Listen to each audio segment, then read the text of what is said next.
विनीश फोगाट और बजरंग पुनिया समेत टॉप पहलवानों की ओर से लगे यौन शोषण और प्रताड़ना के आरोपों ने भारतीय खेल जगत को हिलाकर रख दिया है और अब इस मामले में केंद्रीय खेल मंत्रालय से लेकर भारतीय ओलंपिक संघ यानी कि आईओए तक मामले को सुलझाने के प्रयासों में जुट गए हैं। इसी सिलसिले में आईओए ने शुक्रवार 20 जनवरी को बड़ा कदम उठाते हुए कुश्ती महासंघ यानी WFI की अध्यक्ष बृजभूषण शरण सिंह पर लगे गंभीर आरोपों की जांच के लिए 7 सदस्यों वाली एक समिति का गठन किया है। इस समिति में ओलंपिक मेडलिस्ट, दिग्गज पहलवान योगेश्वर दत्त और world champion boxer MC Mary Kom जैसे खिलाड़ी भी शामिल हैं।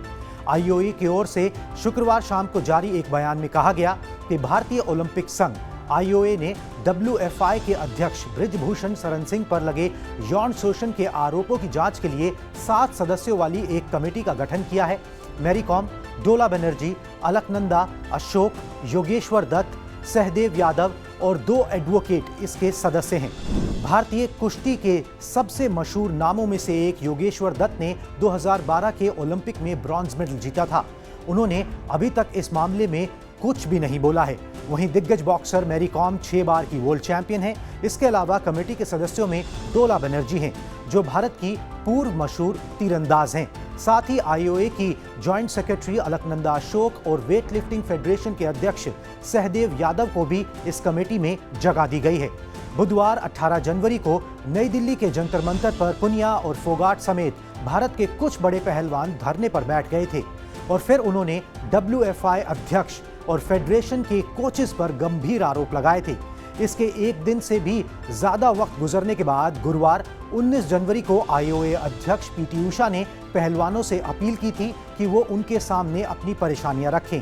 PT उषा की अपील के बाद प्रदर्शनकारी पहलवानों की प्रतिनिधि के रूप में फोगाट, पुनिया, साक्षी मलिक और रवि दहिया की संयुक्त रूप से एक चिट्ठी लिखी इन सबने मिलकर और आईओए को दे दी, जिसमें महिला पहलवानों के साथ यौन शोषण और विनीश फोगाट को मानसिक तौर पर प्रताड़ित करने की शिकायत के अलावा वित्तीय अनियमितताओं यानी फाइनेंशियल गड़बड़ियों का भी जिक्र किया गया है। इन सब के बीच शुक्रवार देर शाम एक बार फिर स्टार पहलवान खेल मंत्री अनुराग ठाकुर से मिलने पहुंचे। इन पहलवानों ने गुरुवार देर रात भी करीब 4 घंटे तक अनुराग ठाकुर से उनके आवास पर मुलाकात कर अपना पक्ष रखा था और साथ ही उनके सुझाव सुने थे। दूसरी ओर कुश्ती फेडरेशन के अध्यक्ष बृजभूषण शरण सिंह ने अपने पक्ष पर वो डटे रहे और कहा कि मैं इस्तीफा नहीं दूंगा। उस मांग को उन्होंने खारिज कर दिया था। बृजभूषण ने इसके पीछे राजनीतिक और कॉरपोरेट साजिश की आशंका जताई।